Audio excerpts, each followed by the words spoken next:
अहिल्यानगर मधील बुरडगाव रोड भोसले आखाडा येथे माजी उपमहापौर गणेश भोसले यांच्या प्रयत्नातून आनंद ज्येष्ठ नागरिक संघाच्या इमारतीचा लोकार्पण सोहळा आमदार संग्राम जगताप यांच्या हस्ते संपन्न झालाय। अहिल्यानगर शहरातील बुरडगाव रोड भोसले आखाडा येथे माजी उपमहापौर गणेश भोसले यांच्या प्रयत्नातून उभारण्यात आलेल्या आनंद ज्येष्ठ नागरिक संघाच्या नव्या इमारतीचा लोकार्पण सोहळा आमदार संग्राम जगताप यांच्या हस्ते संपन्न झाला। यावेळी ज्येष्ठ नागरिकांनी शहर स्वच्छतेची शपथ घेत नगरकरांना स्वच्छतेचा संदेश देत स्वच्छ निरोगी शहर घडविण्यासाठी एकजुटीनं काम करण्याची प्रतिज्ञा केली। ज्येष्ठ नागरिक हे समाजातील सर्वात महत्त्वाचे घटक असून त्यांच्या अनुभवाची शिदोरी पुढच्या पिढीला मोलाची दिशा दाखवते। आनंद ज्येष्ठ नागरिक संघातील सभासदांनी स्वच्छतेबाबत घेतलेला पुढाकार कौतुकास्पद आहे असं मत आमदार जगताप यांनी व्यक्त केलं। पुढे बोलताना ते म्हणाले, प्रभाग 14च्या विकासाचा आदर्श संपूर्ण शहरात उतरवण्यासाठी आपणा सर्वांनी मिळून प्रयत्न करायला हवेत। ज्येष्ठ नागरिकांनी मताद्वारे दिलेल्या आशीर्वादामुळेच शहराच्या विकासाला गती मिळाल्याचं सांगत त्यांनी आगामी दिवसात सीना नदीचं खोलीकरण सुरू होणार असल्याची माहिती दिली। शहरातील नैसर्गिक ओढे नाले बुजवू नये यासाठी शासनाचा निधी थेट गल्ली स्तरापर्यंत पोहोचविण्यात येत असून शहर विकासाचा दिलेला शब्द आपण पूर्ण करत असल्याचंही स्पष्ट केलंय। आपल्या धुमाळ साहेब आपल्या संपूर्ण 14 नंबर प्रभाग जो आहे हा सीना नदीपासून हा सुरू होतो, म्हणजे विनायकनगरच्या पलीकडच्या बाजूने म्हणजे इलाक्षीच्या समोर तो ब्रिज पोहोचतो आणि हा प्रभाग जातो अगदी इकडं मिलिटरीपर्यंत म्हणजे सोलापूर हायवेपर्यंत। आणि या संपूर्ण परिसराची व्याप्ती जर पाहिली तर या 2018 पासून ही व्याप्ती झाली आहे प्रभागाची। त्याच्या अगोदर छोटा प्रभाग होता, 2 नगरसेवक होते, त्याच्या अगोदर सिंगल प्रभाग होते, म्हणजे 2008ला भोसले साहेब तुम्ही निवडून आले इकडं सिंगल प्रभाग होता। काका सारथनगर भागातून आले, मी भवानीनगर भागातून आलो, तुम्ही इकडनं आणले होते, या सलग आपला एक प्रभाग होता। आणि आता तो प्रभाग 2013 मध्ये 2चा झाला आणि 2018 मध्ये 4चा झाला आणि 4चा झाला कारण असताना आपण एवढा मोठा प्रभाग हा झालेला आहे। याच्यामध्ये आता लोकसंख्या जेव्हा अंतिम मतदार येतील ते मतदार वेगळे असतात, असणारी लोकसंख्या ही वेगळी असते। कारण आम्ही पाहतो प्रोसेसर इकडं आष्टी तालुक्यातले एवढे घरं झालेत, सगळ्यांची नावं कुठे आहेत? गावाकडे आहेत। पण त्यांना सुखसुविधा देण्याकरता आपल्याला हे तिथपर्यंत पोहोचवावं लागतं। निम्मे लोक तुम्हाला फक्त मतदार सुद्धा नसतात आणि ही काय फक्त आपल्याकडेच परिस्थिती नाही, पुण्या मुंबईसारख्या शहरामध्ये देखील मुंबईमध्ये जर तुम्ही पाहिलं तर बऱ्यापैकी लोक ते कोकणात राहिले आहेत आणि मतदानात तुम्हाला सांगतो सगळे ते गावाकडे जातात। तसं आपल्याकडे देखील आपण पाहतो की आपल्याकडेच नाही तर नगर शहराच्या कानाकोपऱ्यात जर गेले काही लोक या वांबुरी परिसरातले आहेत, घाटाच्या खाली परिसरातले लोक आहेत, जेऊर भागातले लोक आहेत, शिक्षणाकरता मुलांच्या काही शिक्षणाकरता इतर सुखसुविधांकरता लोक या ठिकाणी राहतात। अनेक लोक जिल्ह्यातले जे काही लोकप्रतिनिधी आहेत, जिल्हा परिषद असो, आमदारच्या रूपानं असो, कुठल्याही रूपानं असो, बऱ्याच लोकांचे रहवास काळेसर या आपल्या अहिल्यानगर शहरात आहे। म्हणून इथं जरी लोक राहत नसले तरी तुम्हाला सांगतो या लोकांनी कधीही कुठल्याही व्यक्तीकडे मतदार नाही म्हणून पांडुळे साहेब या काही व्यक्तीकडे दुर्लक्ष केलं। प्रत्येकापर्यंत आपल्या इथे घर बांधलंय, आपल्या इथे राहतो तर आपल्या टँक भरतो, जरी मतदार नसला त्याचा फोन आला तरी हे लोक तुम्हाला सांगतो 24 तास धावून जाणारे लोक आहेत। आणि म्हणून हे सगळं काम करत असताना आता तुमच्या सर्वांचे आशीर्वाद हे आमच्यासारख्या कार्यकर्त्याच्या पाठीमागे हे सातत्याने जर असले तरच आमच्यासारखे कार्यकर्ते काम करू शकतात। कारण मतरूपी जेव्हा तुम्ही देता, आम्हाला संधी देता तर ती 5 वर्षाकरता संधी असते आणि 5 वर्षामध्ये आम्ही काय काम केलंय, कशा पद्धतीने केलंय, आपल्यापर्यंत आम्ही पोहोचतोय का नाही, आणि हे सगळं काम हे तुम्हाला कुठंतरी तपासावं लागतं, त्याच्या माध्यमातून मत ठरवा। म्हणून आपल्या प्रभागावर जर पाहिलं तर एक चांगल्या पद्धतीने या संपूर्ण परिसरामध्ये प्रत्येक गल्लीबोळापर्यंत कॉन्क्रीट करण्याचं काम आणि कॉन्क्रीटकरण होण्याच्या अगोदर जे काही भूमिगत अंतर्गत जे कामं असतील, मग ते ड्रेनेजच्या रूपानं असो, पिण्याच्या पाण्याच्या लाईनच्या रूपातून असो, ही सगळी कामं देखील करून घेण्याचं काम हे सगळं भोसले साहेब, तुम्ही असेल, बागारे साहेब असतील, चोपडा साहेब असतील, सगळ्यांनी केलेलं आहे। त्यामुळे या सगळ्या कामाच्या माध्यमातून आपण पाहतो त्यावेळेस सगळे कामं पुढे गेले आणि पुढे गेल्यानंतर आता आपण या लोकांची मागणी आपल्याला भरपूर असायची। वामन सर तुम्ही आम्हाला सातत्याने सांगायचे, कावरे साहेबांचे तर भेटले कामांचे सांगायचे, अरे ते आमचे ज्येष्ठ नागरिक बनणार, सकाळी सकाळी पुढे भेटले, सकाळी रोज फिरत असायचे, सांगायचे करून।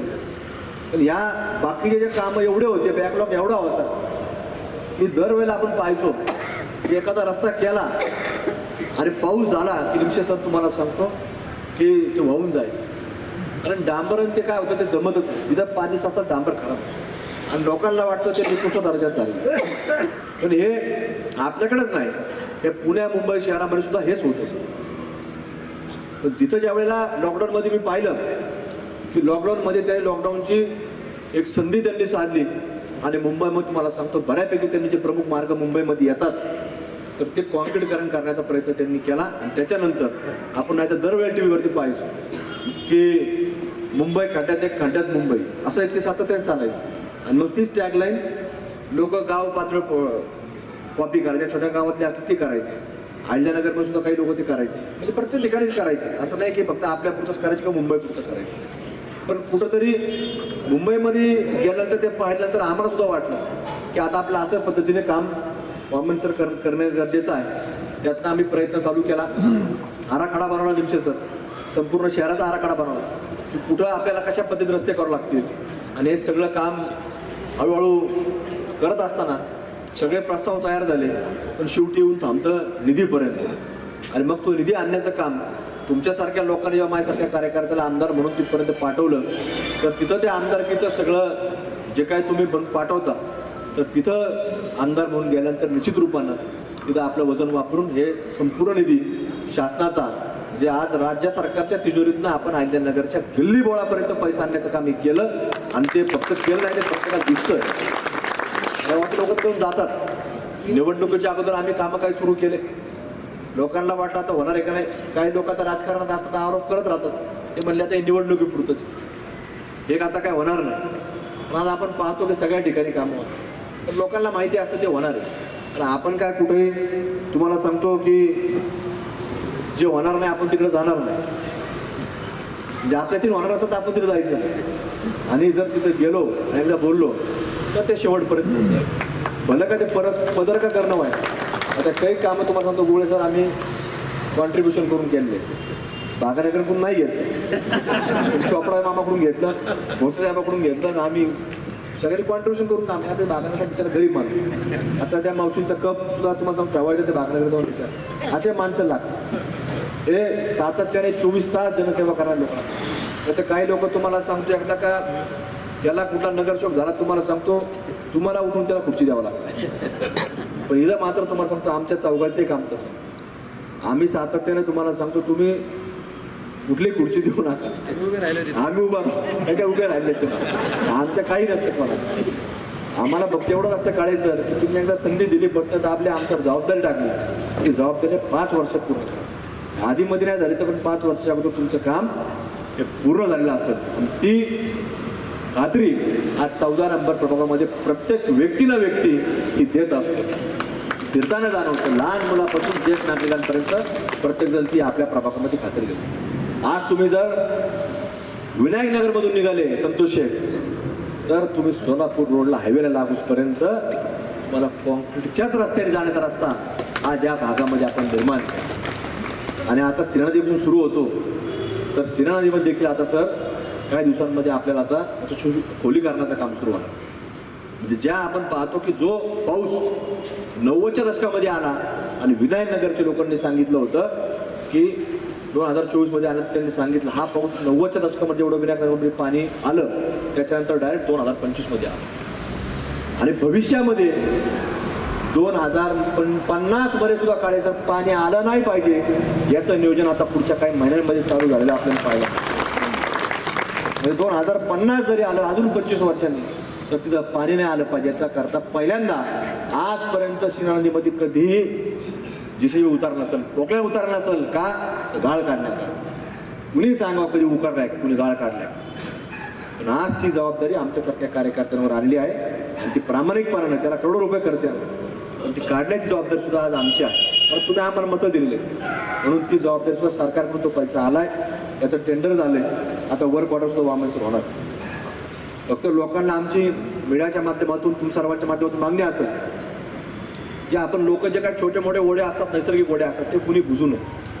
आणि बुजवल्यानंतर तुम्हाला सांगतो ज्यावेळेस महानगरपालिकेत जातात कोणी तक्रार केली तर ते आमच्या सरकारपर्यंत पटवासाहेब घेऊन बसतात की तुम्ही ते सांगा थांबवा. पण ते नैसर्गिक ओढे नाले बुजवलेच नाही पाहिजे. ते बुजवल्यानंतर कुठेतरी भागात पाणी जातं. पण आज बरेच जे पूर्वीचे स्पॉट होते की जे कुठंतरी पाणी यायचं, कुठंतरी लोकांच्या घरामध्ये पाणी जायचं, एखाद्या सर्वसामान्य लोकांच्या घरात जर पाणी गेलं, तुम्हाला सांगतो पलंग तरावा तर 25-50 हजार पलंग होतं. तो लाकडाचा असतो तो खराब होतो. एखादं फ्रीज असतं 25-50 हजार रुपयाचं, त्याचं सगळं जळून जातं, कॉम्प्रेसर जळून जातं. हे सगळे किती मोठं नुकसान एखाद्या सर्वसामान्य घराच्या मध्ये होतं. म्हणजे 50,000 किंवा लाख रुपयापर्यंत नुकसान होतं. पण हे लोकांनी विचार केला पाहिजे की आपल्याकडून असं कुठलाही कृत्य इतरांना त्रास होईल असं कुठलंही कृत्य करू नये. आणि म्हणजे याच्याकरता माझं तुमच्या माध्यमातून आव्हान असं, आता आपण रस्ते झालेत किंवा करतोय, अजूनही पुढे करायचे आहेत, कारण शहर आता वाढत जाणार आहे, पण अजूनही आपल्या अनेक रस्ते आपल्याला करायचे आहेत. हे सगळं करत असताना भविष्यामध्ये आता मी अनेक वेळेला सांगितलं, त्या दिवशी देखील विनायकनगरला आपलं सावित्रीबाई फुले वाचनालयाचं उद्घाटन झालं, त्या दिवशी सुद्धा सांगितलं की आता आपल्याला जसं देशामध्ये हवेच्या बाबतीमध्ये जेव्हा एका सर्वेक्षण कंपनी देशाचा सर्वे केला की कुठल्या शहरामध्ये कशा हवा आहेत, तर आपल्याला शुद्ध हवेमध्ये भारतामध्ये 2रा नंबर आपल्याला आला. ही आपल्याकरता फार अभिमानाची बाब आहे. आता आपल्याला सुद्धा तसाच नंबर क्रमांक हा स्वच्छतेच्या बाबतीमध्ये आणायचा. आणि स्वच्छते बाबतीमध्ये आपण पाहतो की मध्यंतरी काही 4-6 महिने आपल्याला थोडा त्रास झाला, काही कचरा गाड्यांची आपल्याला अडचण झाली, गैरसोय झाली, गाड्या येत नव्हत्या, लोक कुठेही कचरा टाकायला लागले आणि मोठ्या ढीग आपल्याला पाहायला मिळाले. ते उचलायचे पण ढीग टाकत. लोकांना विनंती राहील की आता कचरा गाड्या आवश्यकता अंदाजे 60-65 गाड्या आहेत, पण जवळपास आता 75 ते 80 गाड्या महानगरपालिकेच्या माध्यमातून दाखल झाल्या. म्हणजे जरी 10-5 गाड्या इकडे तिकडे काही गाडी मेंटेनन्स हे खराब होती आणि कचरा द्यायचा म्हणजे ती बंदच होणार. आता निवडणुकीच्या माध्यमातून परत घोषणा कचरा गोळा करणार नाही, काही मानसिक कचरा पण बऱ्याच लोकांना हे सुद्धा करावं लागतं. म्हणजे ते काय आपण काढू शकत नाही, मानसिक काय घाण आपण काढू शकत नाही. पण निश्चित रूपानं आपल्या आता शहरातली घाण काढायची, स्वच्छतेच्या बाबतीमध्ये आपल्याला पुढाकार घ्यायचा. आणि मी अनेक वेळेला सांगितलं की इंदोरसारखं शहर आपल्याला भारताच्या नकाशावरती सर्वात कचरा मुक्त असणारा, म्हणजे चॉकलेटचा कागद सुद्धा तुम्हाला रस्त्यावर पाहायला मिळणार नाही असा देशात 1 नंबर अनेक वर्ष इंदोरचा आलेला. आणि इंदोरमध्ये आपल्यामध्ये एक साम्य, इंदोरचा इतिहास म्हणजे अहिल्यादेवी होळकरांचा इतिहास सुद्धा आहे. पण अहिल्यादेवींचं जन्मस्थान हे आपल्या अहिल्यानगर जिल्ह्यामध्ये आहे, म्हणून आपल्यामध्ये एक साम्य. त्यामुळे इंदोरच्या नंतर आता भोपाळचा नंबर आला, कारण त्यांनी जवळपास 7-8 वर्ष सलग नंबर आला. ते केंद्र सरकारने त्याला स्पर्धेतून बाजूला आहे आणि त्याच्यानंतर आता भोपाळचा नंबर येतो. पण ज्या वेळेला आमचं स्वप्न आहे, मानस आहे, तो तुमच्या सर्वांच्याच सहकार्यामुळे आहे. कशासाठी आहे की ज्यावेळेला भोपाळचा नंबर बाजूला जाईल गुगळे सर, तर अहिल्यानगरचा नंबर आला पाहिजे. आणि त्याच्याकरता फक्त आणि फक्त तुमचा सहयोग पाहिजे. प्रत्येकाने शपथ घेतली पाहिजे, मी कचरा टाकणार नाही, कोणा टाकू देणार. हे ज्यावेळेला आपण पण करू, प्रत्येकजण आपल्या मनाशी एक निश्चय करेल की आपल्याला कुठे कचरा टाकायचा नाही आणि कुठे टाकत असेल तर टाकू द्यायचं. तर हे भोपाळ नंतर आपला नंबर आणि आपल्याला करायचं आहे का अवघड काही नाही. आज जर आपण ज्येष्ठ नागरिक संघाचं कार्य वापरतो आणि तुम्ही जर बागानगरे साहेबांना, गणेश भोटे साहेबांना फोन केला की जर साफसफाई लोक पडतात जरा कचरा पडला, आता कचरा टाकला कोणी इथं, कोण टाकणार आहे? आता आपण सदस्य टाकलं, पण आपणच कोण टाकायचं नाही. आणि जर घेतला कचरा डस्टबिन आणला, जर तिथं टाकला आणि कचरा गाडी त्याला जर दिला, तर कोणालाच भोटे साहेबांना, बागानगरे साहेबांना फोन करायची गरज पडणार. तर कैलासवासी रमेश बाफना यांनी ज्येष्ठ नागरिकांसाठी इमारत उभारण्याचा जो संकल्प केला होता तो आज पूर्णत्वास गेला असून हीच त्यांना खरी श्रद्धांजली असल्याचंही ते म्हणाले. तर कार्यक्रमास माजी कुलगुरू सर्जेराव निमसे, शहर सहकारी बँकेचे उपाध्यक्ष प्राध्यापक माणिक विधाते, माजी उपसभापती मीना चोपडा, माजी नगरसेवक प्रकाश भागानगरे, संजय चोपडा, विशाल पवार, डॉक्टर प्रकाश कांक्रिया, डॉक्टर सुधा कांक्रिया, ज्ञानदेव पांडुळे, संगीता भोसले, निर्मला बाफना, रुपाली बाफना, तात्या दरेकर, बाजीराव मुरकुटे, RD मंत्री पोपट काळे, BN शिंदे, रणजित पोखरणा, म्हातारदेव वायकर, रामदास वामन यांच्यासह परिसरातील ज्येष्ठ नागरिक उपस्थित होते. यावेळी बोलताना माजी उपमहापौर गणेश भोसले म्हणाले की प्रभागातील ज्येष्ठ नागरिक पूर्वी रस्त्याच्या कडेला बसून एकत्र येत असत, त्यामुळे त्यांना स्वतःची हक्काची जागा मिळावी म्हणून आमदार संग्राम जगताप यांच्या पाठपुराव्यानंतर प्रभागात 2 भव्य ज्येष्ठ नागरिक भवन उभारण्यात आले. याशिवाय महिलांसाठी स्वतंत्र इमारत आणि विद्यार्थ्यांसाठी अभ्यासिकेची सोय करण्यात आली आहे. विकास कामांसोबतच नागरिकांचे दैनंदिन जिव्हाळ्याचे प्रश्न मार्गी लावण्यावरही भर देण्यात आल्याचं त्यांनी सांगितलं. तर आता या भवनात ज्येष्ठ नागरिक मुक्तपणे एकत्र येऊन विचारांची देवाणघेवाण करतील, सामाजिक सांस्कृतिक उपक्रम राबवतील आणि समाजाला मार्गदर्शन करतील अशी अपेक्षा त्यांनी व्यक्त केली. 1 वर्ष झालं या कार्यक्रमाचं भूमिपूजन करून पांडुळे साहेब.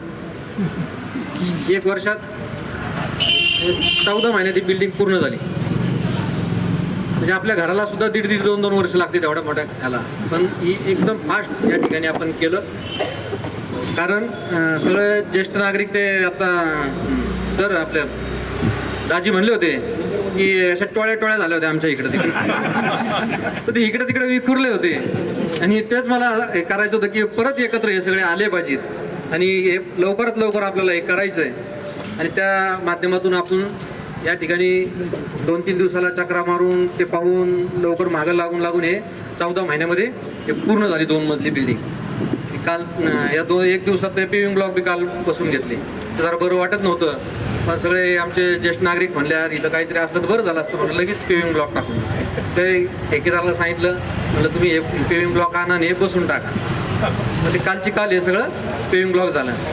आता डॉक्टर साहेबांनी जे शब्द दिला होता त्या ठिकाणी देण्याचा, त्या ठिकाणी त्यांनी सांगितलं 1,51,000 रुपये त्यांनी या ठिकाणी फर्निचरसाठी टेबल खुर्च्या या बाकीच्या गोष्टी आपल्याला करायच्या. त्यांचे सुद्धा मी आभार मानतो, धन्यवाद करतो. कारण बापना साहेब होते त्यावेळेस त्यांनी ते शब्द दिलेला होता. आणि सगळ्यात महत्वाची गोष्ट म्हणजे या ठिकाणी सांगायचं की बापना साहेबांना की त्यांचा मला आहे ना सारखा फोन यायचा, आमच्या बिल्डिंगचं काय झालं, आम्हाला काय करताय, आम्हाला कुठं जागा देता, कुठं बिल्डिंग बांधून देता, आम्ही पार आता बसायला आम्हाला जागा राहिली नाही.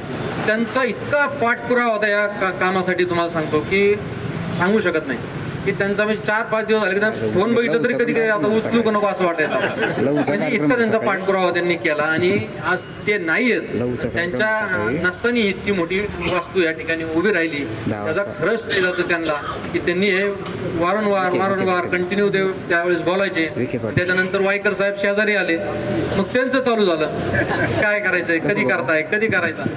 आमदार साहेबांनी मागं पुढं पाहिलं नाही, भरपूर निधी आपल्याला दिला आणि त्यांनी बोललो त्यांच्यापेक्षा जास्त निधी त्यांनी दिला. आणि 1 मजलीच्या ऐवजी 2 मजली या ठिकाणी झाली. आपल्या ज्येष्ठ नागरिकांना एक खालचा हॉल झाला.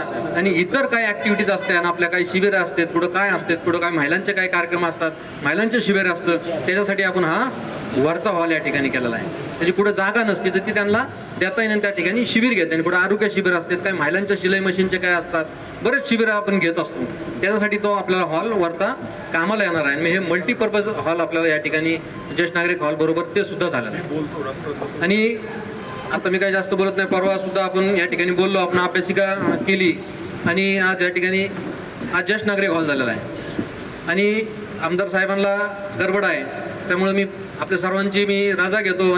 तर म्हातारदेव वायकर यांनी सांगितलं, ज्येष्ठ नागरिक भवनाची अनेक वर्षापासूनची मागणी आमदार जगताप आणि माजी उपमहापौर भोसले यांनी पूर्ण केली असून सुसज्ज 2 मजली भव्य इमारत आता ज्येष्ठांसाठी उपलब्ध झाली आहे. या ठिकाणी त्यांना बसण्याकरिता बाके बसवण्यात आली आहे. तर पुढील काळात ज्येष्ठ नागरिक योग वर्ग, धार्मिक कार्यक्रम, सांस्कृतिक उपक्रम आणि विविध सामाजिक उपक्रमांचं आयोजन येथे करण्यात येणार असल्याचंही त्यांनी सांगितलं. यावेळी प्रास्ताविक आरडी मंत्री यांनी केलं, तर सूत्रसंचालन सतीश घुगळे आणि आभार रामदास वामन यांनी मानले. वर्ष असतात, मधले लोक 40-50 वर्ष असतात आणि 75 दरम्यानचे लोक असतात. विचारात फार फरक असतो. अशा वेळेस आपल्याला समवयस्क लोकांबरोबर आपले विचार मांडण्याची आणि आपले विचार देवाणघेवाण करण्याची संधी मिळाली तर तो वेळ अत्यंत आनंदात जातो. आणि त्या दृष्टिकोनातनं असा संघ असणं गरजेचं आहे. जगभर मी अनुभवलं आहे की असे ज्येष्ठ नागरिक संघ असतात प्रत्येक देशामध्ये, आणि त्या काहीतरी भरीव कामगिरी पण करतात. आपल्या या ठिकाणी सूक्ष्म व्यायाम करता येतील, योगा करता येईल, त्याबरोबर इतर ॲक्टिव्हिटी खूप सुरू करता येतील, आणि त्यासाठी आपण सर्वांनी मदत केली पाहिजे असं मला वाटतं. मी स्वतः वयाच्या 67पर्यंत कार्यरत होतो आणि नंतर 68ला पण 1 वर्ष मी काम केलं. आणि नंतर मी याच्यामध्ये ITI सहज भेटायचो. मला 1-2 महिने कळलं की या काहीतरी नागरिक संघ आहे. आणि मग वाघ सरांनी मला सांगितलं, सर लाईफ मेंबर द्या. आम्ही लाईफ मेंबर झालो त्यावेळेस लगेच. आपल्याला वामन सरांनी सांगितल्याप्रमाणे त्यांनी सुरुवातीला 11,000 रुपये दिले फाउंडर लाईफ मेंबर. आपल्याला जर अनेक ॲक्टिव्हिटी या ठिकाणी करायच्या असतील तर मला माहिती आहे आणि खात्री आहे की आपल्यामध्ये 11,000 रुपये देणारे बरेच लोक आहेत, देऊ शकतात. फक्त त्याप्रमाणे आपल्याला काहीतरी ॲक्टिव्हिटी असली पाहिजे. आणि मला वाटतं की 2-3 महिन्यात एकदा तरी एखादा डोनर आपल्याला आपल्यापैकीच मिळाला पाहिजे. आपण बाहेरच्या डोनरची अपेक्षा न करता आपल्यातले लोक 11,000 रुपये सहज देऊ शकतात. असं फक्त त्यासाठी आपल्याला आपला संघ ॲक्टिव्ह ठेवावा लागेल आणि प्रत्येक वेळेस काही ना काही आपल्याला विचार, काही ना काही ॲक्टिव्हिटी लोकांपुढे मांडावं लागेल. या दृष्टिकोनातून मला वाटतं की मी आपल्याला मदत करेल. लाईफ मेंबर जरी असलो किंवा वामन सरासारखी मी पण मदत करेल.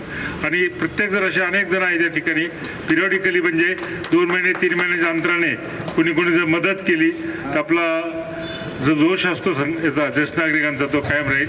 मी या ठिकाणी आपल्या सर्वांना ज्यांनी हे यात वामन सरापासून आत्तापर्यंत ज्यांनी यात काम केलं, विशेषतः बोरा, मला त्यांचा कायम फोन येत असतो त्यांना. आणि बोरांनी आग्रह केल्यानंतर तो टाळणं अशक्य होतं, तो की इतका त्यांचा आग्रह असतो. स्थान मिळालं तर याबद्दल म्हणजे आम्ही त्यांना खूप खूप धन्यवाद देतो. बापना मॅडम आणि हे येत आहेत तर हे सगळं केल्यानंतर ITI बंद केलं आम्हाला बा फिरण्यात, इथं काही तुम्हाला फिरता येणार नाही. मग आमचं असं लक्षात आलं काय करायचं, तर म्हणलं एखादी जागा आपण हे करू. तर ह्या याच्यामध्ये आज आपल्याला निर्मलजी बापना यांची आठवण झाल्याशिवाय राहत नाही. खरे त्यांनी प्रयत्न केला की बा आपल्याला नगरपालिकाकडनं जागा मिळवून देतो असं ते मला म्हणाले. त्याप्रमाणे त्यांनी प्रयत्न करून पहिल्यांदा जागा मिळवली, म्हणजे हा प्लॉट दिला. नगरपालिकेने आपल्याला पत्र दिलं की तुम्हाला हा प्लॉट अलॉट केलेला आहे. प्लॉट दिला, पण पुढं काय, तर पुढं इथं काहीतरी वास्तू उभी करायची असा प्रयत्न आमचा सुरू झाला. बापनाजीचं कायम आमदारांना भोसलेंना काहीतरी आम्हाला पहा, आम्हाला जर तुम्हाला हे करता आलं नगरपालिकेतर्फे. पहिल्याने आम्ही असं ठरवलं नाही जमलं तर आपण सगळं कॉन्ट्रीब्युशन करून हा कार्यालय उभं करू. पुढं बापनाजी काय आजारी पडले तरी त्यांनी प्लॅन काढला होता आणि मला फोन यायचा की तुम्ही आमदारांना भेटा, तुम्ही भोसलेंना भेटा आणि आपली कशी वास्तू लवकर होईल याचा तुम्ही प्रयत्न करा. म्हणजे हॉस्पिटलमध्ये भेटायला गेल्यावर तेच त्यांचं पहिलं आपलं हे कुठपर्यंत आलं. इतकी त्यांची ही वास्तूबद्दल तळमळ होती. परंतु बापनाजीला आणि आम्हाला कबूल केलं होतं सर्वांना आमदारांनी की बुवा मी वास्तू उभी करून देईल. Bureau report, news today 24, Ahilyanagar. Congratulations वहिनी, बाळ झाल्याबद्दल. पण मी ऐकलंय डिलिव्हरी फार क्रिटिकल होती. आता ठीक आहे ना सगळं? अगं होता थोडा प्रॉब्लेम, पण स्त्रियांच्या आरोग्याची संपूर्ण काळजी घेणारं मातृसेवा होतं ना साथीला. सगळं सुरळीत झालं. किशोर वयापासून ते रजोनिवृत्तीपर्यंत स्त्रीच्या आरोग्याची संपूर्ण काळजी घेणारं अहमदनगरमधील पहिलं स्त्री रुग्णालय Matruseva women's hospital, obstetric ICU. किशोरवयीन आणि विवाहपूर्व समुपदेशन, गरोदर माता तपासणी आणि प्रसूती, पहिल्या सिझेरियन नंतर नॉर्मल डिलिव्हरीची सोय. मातृसेवा विमेन्स हॉस्पिटल, सक्कर चौक, नवीन टिळक रोड, अहमदनगर. फोन 9850 20 0017.